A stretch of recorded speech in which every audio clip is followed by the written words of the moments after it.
दोस्तों, good evening. मैं अनिकेत मौर्य आपका स्वागत करता हूं टारगेट विद अनिकेत के प्लेटफॉर्म पर। आज हम लोग बात करने वाले हैं कक्षा 10 मैथ के पहले अध्याय का, जिसका नाम है वास्तविक संख्याएं।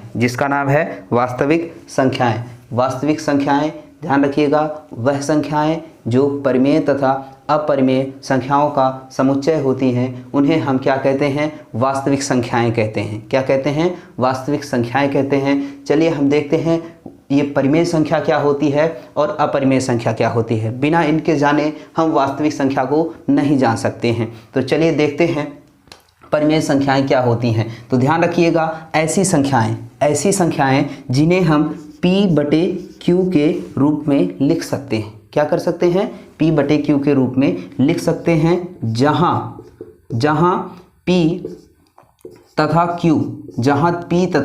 Q सह अभाज्य पूर्णांक हैं। क्या है भैया? सह अभाज्य पूर्णांक हैं। क्या है भैया? सह अभाज्य पूर्णांक हैं। और Q क्या है?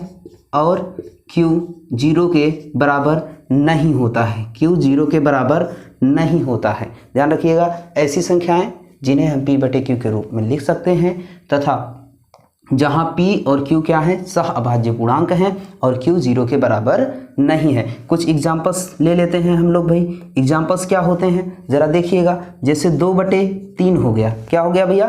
2/3 हो गया। और क्या हो गया? 7/2 हो गया। कुछ भी एग्जाम्पल हम ले सकते हैं। 1/2 हो गया। क्या हो गया? 1/2 हो गया। 3/1 हो गया। -7/11 हो गया। ETC आप बहुत सारी संख्याएं इस तरीके से ले सकते हैं जिन्हें हम P/Q के रूप में लिख सकते हैं। और क्या होना चाहिए? P और Q क्या होने चाहिए? सहअभाज्य पूर्णांक होने चाहिए। ध्यान रखिएगा। अब बात करते हैं अपरिमेय संख्याओं की। तो ऐसी संख्या जिन्हें हम P/Q के रूप में नहीं लिख सकते हैं। क्या कर सकते हैं? P/Q के रूप में नहीं लिख सकते हैं। जहां फिर से वही बातें आ जाएंगी, जहां P तथा Q सहअभाज्य क्या है? सहअभाज्य पूर्णांक है। क्या है भैया? सहअभाज्य पूर्णांक हैं। ध्यान रखिएगा, ऐसी संख्याएं जिन्हें P/Q के रूप में नहीं लिख सकते, जहां P और Q सहअभाज्य पूर्णांक हैं और Q बराबर नहीं है 0 के, तो ऐसे रूप में नहीं लिखा जा सकता है। इस बात को ध्यान रखिएगा, ऐसे नहीं लिखा जा सकता है। ध्यान रखिएगा, नहीं लिखा जा सकता है। ठीक है, कैसे नहीं लिखा जा सकता है? P/Q के रूप में नहीं लिखा जा सकता है। ठीक है, इसके एग्जाम्पल्स हम समझ लेते हैं कुछ उदाहरण के माध्यम से। जैसे इसमें हो गया √3। ठीक है, क्या हो गया? √3 हो गया, √5 हो गया, √7 हो गया। ठीक है, अब कुछ बच्चे क्या करते हैं? √11 भी हो सकता है, √9। अब क्या √9 हो सकता है? क्या √9 नहीं हो सकता है? क्यों नहीं हो सकता है? जरा हम देखते हैं। ये नहीं हो सकता है कैसे? जरा देखिए, √9 को हम क्या लिख सकते हैं? 3 के रूप में लिख सकते हैं कि नहीं लिख सकते हैं भैया? लिख सकते हैं। आप बोलेंगे लिख सकते हैं। तो यहां से देखिए, जब इसका पेयर बनता है तो यह क्या होता है? बाहर आ जाता है। क्या आ जाता है? बाहर आ जाता है, रूट से बाहर हो जाता है। तो यहां हम बात करेंगे √3 से, ये हो गया 3 और ये प्लस माइनस का 3 हो जाता है। इसलिए यह संख्या क्या हो जाती है? किस में आ जाती है? परिमेय संख्या के रूप में आ जाती है। किसके रूप में आ जाती है? परिमेय संख्या के रूप में आ जाती है। तो ऐसी संख्याएं जो पूर्ण वर्ग संख्या होती हैं, क्या होती हैं? जो पूर्ण वर्ग संख्या होती है उसको रूट में लिखने से परिमेय संख्या ही बनती है, अपरिमेय संख्या नहीं बनती है। इस बात को ध्यान रखेंगे। और इसमें एक स्पेशल कैरेक्टर आता है जिसको हम क्या कहते हैं? पाई कहते हैं। क्या कहते हैं? पाई कहते हैं। स्पेशल कैरेक्टर है पाई, आप सभी लोग जानते ही होंगे। ठीक है, पाई के मान होते हैं क्या? 22/7 होता है और होता है 3.14। इस बात को ध्यान रखिएगा। पाई क्या है? एक अपरिमेय संख्या है। ठीक है, इतना सभी लोग नोट कर लेंगे, फिर हम आगे बढ़ते हैं। चलिए अब बात करते हैं हम लोग भाज्य तथा अभाज्य संख्याओं की, जो बहुत ही इंपॉर्टेंट है। भाज्य संख्या तथा अभाज्य संख्या। भाज्य संख्या जिसको हम लोग इंग्लिश में कहते हैं कंपोजिट नंबर। क्या कहते हैं भैया?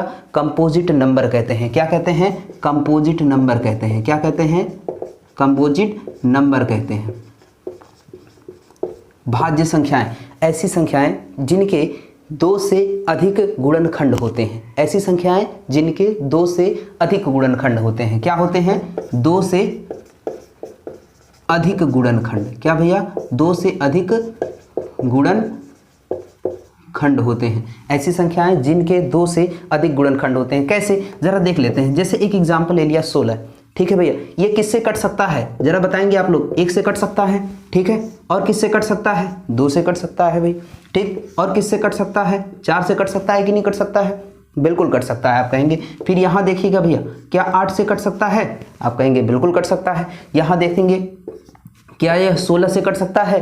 तो बिल्कुल कट सकता है। तो ऐसी संख्याएं जिनका 2 से अधिक गुणनखंड हो, ठीक है, जिनका 2 से अधिक गुणनखंड हो। भाई देखिए, 1 से भी कट रहा है, 2 से भी कट रहा है, 4 से भी कट रहा है, 8 से भी कट रहा है, 16 से भी कट रहा है। तो यहाँ यही बात कही गई कि 2 से अधिक गुणनखंड अगर मिलते हैं तो वह क्या हो जाएंगी? भाज्य संख्याएं हो जाएंगी। 16 भाज्य संख्या है या नहीं है? ठीक। चलिए एक एग्जाम्पल और लेते हैं। क्या 8 होगा भाज्य संख्या? कहेंगे बिल्कुल होगा। चलिए एक एग्जाम्पल ले लेते हैं। एक इसका 2 भाई, और 4 से भी कट सकता है और 8 से भी कट सकता है। तो क्या 2 से अधिक नहीं मिल रहे हैं क्या खंड? बिल्कुल मिल रहे हैं। आप कहेंगे बिल्कुल मिल रहे हैं, ठीक। चलिए ये तो बात हो गई किसकी? भाज्य संख्या की। अब बात कर लेते हैं अभाज्य संख्या की। किसकी बात कर लेते हैं? अभाज्य संख्या की। किसकी बात कर लेते हैं भैया? अभाज्य संख्या की। अभाज्य संख्या, अभाज्य संख्या को हम लोग कहते हैं क्या? Prime number. क्या कहते हैं? प्राइम नंबर कहते हैं। क्या कहते हैं? प्राइम नंबर, ठीक है। अभाज्य संख्याएं क्या होती हैं? अब यही चीज यहां पलट जाती है। यहां देखा हम लोगों ने 2 से अधिक गुणनखंड मिल रहे थे। यहां पर ध्यान रखिएगा, इसमें केवल 2 गुणनखंड होंगे। क्या होंगे? केवल 2 गुणनखंड होंगे। केवल 2 गुणनखंड होंगे। क्या होंगे भैया?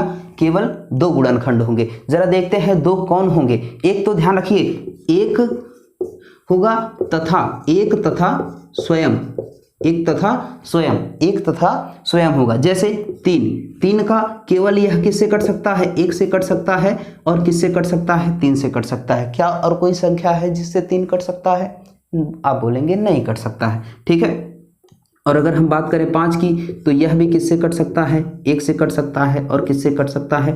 5 से कट सकता है, ठीक है। और यहाँ एक बात ध्यान देने वाली है, नोट पॉइंट करके आप सभी लोग लिख लेंगे। क्या होता है भैया? नोट पॉइंट, विशेष ध्यान देंगे। नोट पॉइंट क्या है? एक, यहाँ ध्यान दीजिएगा, एक ना तो भाज्य संख्या है, ना तो भाज्य है, और ना ही अभाज्य संख्या है। क्या है भैया? और ना ही अभाज्य संख्या है। एक ना तो भाज्य संख्या है और ना ही अभाज्य संख्या है। इस बात का ध्यान रखेंगे। आप गलती यही कर देते हैं, कभी कभी कहते हैं एक, यहाँ इस बात का ध्यान रखेंगे, एक ना तो भाज्य संख्या है और ना ही अभाज्य संख्या है ना। चलिए अब हम बात करते हैं प्रमेय फर्स्ट, अंकगणित का आधारभूत प्रमेय। प्रत्येक भाज्य संख्या को अभाज्य संख्याओं के रूप में एक गुणनखंड के रूप में व्यक्त किया जा सकता है तथा यह गुणनखंडन अभाज्य गुणनखंडों के आने वाले क्रम के बिना अद्वितीय होता है। देखिए हमने ये पढ़ा तो, लेकिन क्या ये कहता है? जरा इसको समझने का प्रयास करते हैं। जैसे देखिए 8 क्या है भैया? अभाज्य संख्याओं का, इसका अगर हम गुणनखंड करते हैं, देखिए 8 है ये, इसका गुणनखंड करते हैं, 2 से कट जाता है, 2 से काटेंगे तो ये कितना हो जाएगा? 4, फिर 2 से काटते हैं, फिर 2, फिर ये 2 से काट लेते हैं, क्या आ जाएगा भैया? 2 से काटने पर 1 आ जाता है। तो इसको हम 8 को हम क्या लिख सकते हैं? 2 गुणे 2 गुणे 2। यही बात ये कह रहा है कि प्रत्येक भाज्य संख्या को अभाज्य संख्याओं के एक गुणनखंड के रूप में व्यक्त किया जा सकता है। देखिए ये भाज्य संख्या है, अभी हमने थोड़ी देर पहले पढ़ा था कि यह क्या है? एक भाज्य संख्या है। अगर हम देखें तो 8 क्या है? 2 गुणे 2 गुणे 2। यही बात ये कहता है कि भाज्य संख्या को किसके? अभाज्य संख्याओं के गुणनखंड के रूप में व्यक्त किया जा सकता है। क्या कह रहा है? कि यह अभाज्य संख्याओं के रूप में व्यक्त किया जा सकता है। और ध्यान रखिए, कह रहा है कि यह गुणनखंडन अभाज्य गुणनखंडों के आने वाले क्रम के बिना अद्वितीय होता है। इस बात को थोड़ा सा समझेंगे। यह क्या कहना चाहता है? कहना यह चाहता है कि यह कोई अभाज्य गुणनखंड किसी एक संख्या का हो सकता है और यह अद्वितीय होता है, और यह किसी और संख्या का नहीं हो सकता है। जैसे आपसे कह दें कि भैया 8 का गुणनखंड 2 गुणे 2 गुणे 2 होता है, क्या और कोई संख्या है 2 गुणे 2 गुणे 2 करने पर क्या और कोई संख्या मिलेगी? तो आप कहेंगे बिल्कुल नहीं मिलेगी, 8 ही मिलेगी। यही बात यह कह रहा है कि एक ही होगा, अद्वितीय होगा, दूसरा नहीं होता है। इस बात को ध्यान रखिएगा। इसका कहने का मतलब यह है कि यहाँ से भाज्य संख्या जो होगी वह क्या होगी? भाज्य संख्या जो होगी वह क्या होगी? भाज्य संख्या यहाँ अभाज्य संख्याओं का क्या होगा? अभाज्य संख्याओं का क्या होगी? अभाज्य संख्याओं का गुणन होगी। क्या होगी? गुणन होगी। ठीक है, इतनी बात समझ में आई। भाज्य संख्याएं क्या होंगी? अभाज्य संख्याओं का गुणन होगी। ठीक है, इतनी बात क्लियर हुई। चलिए अब हम बात करते हैं एक प्रश्न के ऊपर। आपके एनसीईआरटी का यह एक प्रश्न है। ठीक है, क्या यन कोई ऐसा मान है, यन का कोई ऐसा मान है जिसके लिए 4 की घाते n अंक शून्य पर समाप्त होता है? यह कह रहा है कि यन, ध्यान रखिएगा यहाँ यन जो है वो क्या है? नेचुरल नंबर है। क्या है? नेचुरल नंबर है, प्राकृतिक संख्या है। ध्यान रखिएगा, क्या है भैया? यन क्या है? प्राकृतिक संख्या है। जरा इसके बारे में हम समझते हैं। आप सभी लोग सोचते होंगे इकाई का अंक, यहाँ बात कर रहा है ऐसा कोई अंक जिस पर शून्य पर समाप्त हो। ऐसा कोई भी मान ले लेते हैं 4। जरा देखते हैं, जैसे कह रहा है कि 4n। ठीक है, 4n, n का मान कोई भी हो सकता है। अच्छा चलिए 4 की घाते 1 करते हैं, तो 4 की घात 1 होगा तो 4, क्या इकाई का अंक 0 आया? नहीं आया भैया। चलिए थोड़ा सा और देख लेते हैं। n का मान कुछ भी हो सकता है ना। नेचुरल नंबर क्या होती है भैया? 1 2 3 4 अप टू सो ऑन, यही तो होता है। ठीक, अब जरा देखेंगे यहाँ पे अगर हम n का मान कितना रख देते हैं? 2, तो इसका मतलब है कि 4 गुणे 4, तो 4 चौक 16 हो जाता है। क्या 0 आया भैया? नहीं आया। अच्छा चलिए देख लेते हैं, 4 की घाते 3 कर देते हैं भाई। 4 गुणे 4 गुणे 4, 4 चौक 16, 16 चौक 64।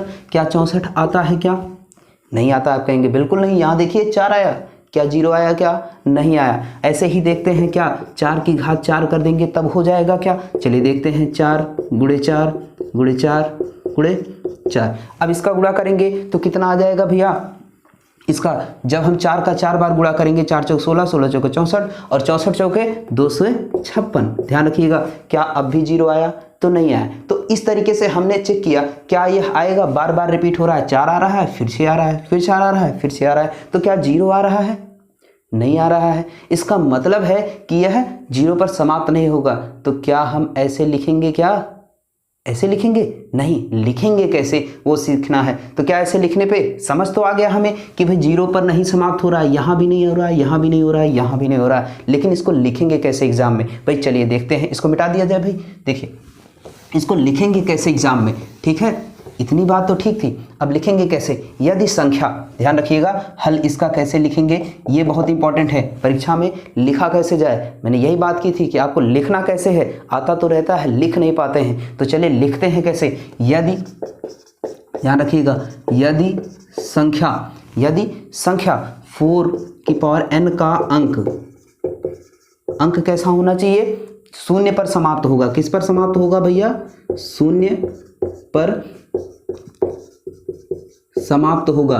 किस पर समाप्त होगा? शून्य पर समाप्त होगा। तो कैसा होगा? जहां, एक चीज और ध्यान रखिएगा, जहां n बराबर क्या है? प्राकृतिक संख्या। क्या है भैया? प्राकृतिक संख्या। n क्या है? प्राकृतिक संख्या है। इस बात को ध्यान रखिएगा। तब क्या हो जाएगा? तब इसके गुणनखंड में, ध्यान रखिएगा, अगर यह शून्य पे समाप्त होगा तो हमारा प्रमेय कहता है कि तब क्या होगा? तब यह 2 और किसका भैया? 2 और 5 से विभाज्य होगा। किससे? 2 और 5 से विभाज्य होगा। किससे विभाज्य होगा? 2 और 5 से विभाज्य होगा। ठीक, अर्थात ध्यान रखिएगा, इस बात को क्लियर से समझेंगे, 2 और 5 से विभाज्य होगा। तभी जरा इसको समझ लेते हैं 2 और 5 से। भैया देखिए, किसी भी संख्या के 0 आने के लिए, इकाई का अंक 0 आने के लिए, जैसे 10 ले लिए थे, यहाँ पर देखिए 10 का गुणनखंड करेंगे तो 2 गुणे 5 मिलता है। अगर हम 100 का गुणनखंड करते हैं तो 2 गुणे 2 गुणे 5 मिलता है। तो देखिए किसी भी संख्या के 0 पर समाप्त होने के लिए 5 और 2 का खंड होना बहुत आवश्यक है। अगर 5 और 2 का खंड नहीं आता है तो आपको यह मान के चलना है कि वह संख्या 0 पर समाप्त नहीं होती है। इस बात को क्लियर समझे रहेंगे, ठीक है।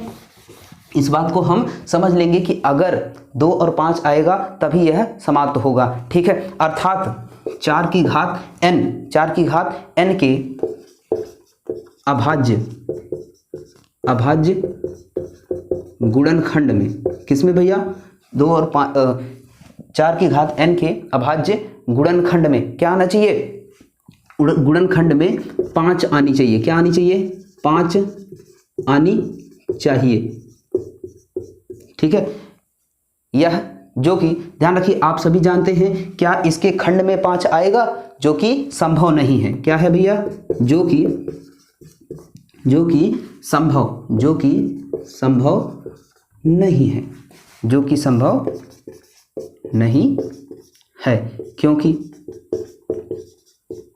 क्योंकि 4n बराबर क्या हो जाएगा, 2 × 2 की पावर n बराबर 2। ध्यान रखिएगा 2 की पावर 2n।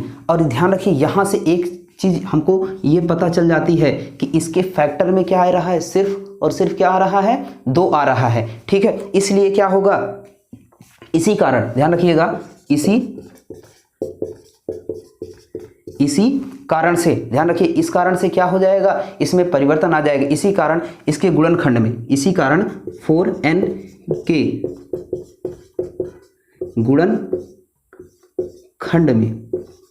गुणनखंड में केवल, देखिए भैया यहाँ 2 की पावर ही हो रही है, क्या हो रही है, 2 की पावर ही हो रही है, इसलिए इसमें क्या आ रहा है, केवल 2 आएगा। केवल अभाज्य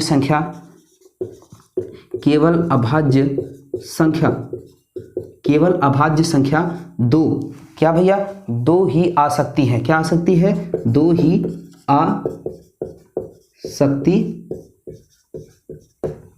है। क्या आ सकती है भैया, केवल 2 ही आ सकती है, इसके अतिरिक्त कोई अभाज्य संख्या नहीं आ सकती है, ठीक है। ध्यान रखिएगा 4 की पावर n के गुणनखंड में केवल संख्या 2 ही आ सकती है, और क्या आ सकती है, इसके अतिरिक्त कोई संख्या नहीं आ सकती है। क्यों, अतः अंकगणित के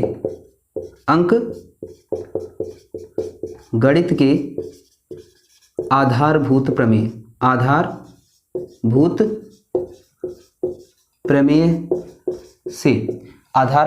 प्रमेय से ध्यान रखिएगा ऐसी कोई संख्या n नहीं होगी। ध्यान रखिएगा ऐसी कोई संख्या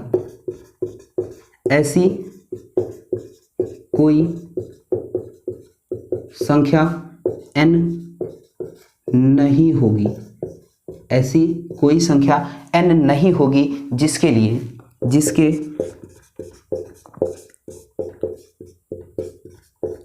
ऐसी कोई संख्या n नहीं होगी जिसके लिए 4 की पावर n अंक, ध्यान रखिएगा 4 की पावर n अंक 0 पर समाप्त होगा, अंक 0 पर समाप्त होगा, ठीक है भैया। यहाँ से एक बात हमें लगता है क्लियर हो गई होगी। देखिए बहुत सिंपल सी बात है, अगर किसी संख्या को 0 पर समाप्त होना है तो उसके खंड में क्या आना होगा, 2 आना होगा, और क्या आना होगा, 5 आना होगा। लेकिन यहाँ पर हमने देखा, यहाँ जब इसका हमने खंड किया कि 2 × 2 की पावर n, तो 2 की पावर 2n हो जाता है। अब देखिए अब ये संख्या कुछ भी होगी, अगर हम यहाँ 2 रख देते हैं तो हर बार क्या आएगा, 2 2 ही आएगा। 2 के अतिरिक्त कोई खंड आ रहा है, नहीं आ रहा है। अगर 5 आ ही नहीं रहा है तो इसका इकाई का अंक 0 हो सकता है, आप कहेंगे बिल्कुल नहीं हो सकता है ना। इस बात से आप इत्तेफाक रखते होंगे कि अगर 2 और 5 दोनों आएगा तभी तो क्या होगा, 0 पर समाप्त होगा। तो इस वजह से यह क्या होगा, 0 पर समाप्त नहीं होगा। तो चलिए इस बात को थोड़ा सा आप लोग स्क्रीनशॉट ले लेंगे।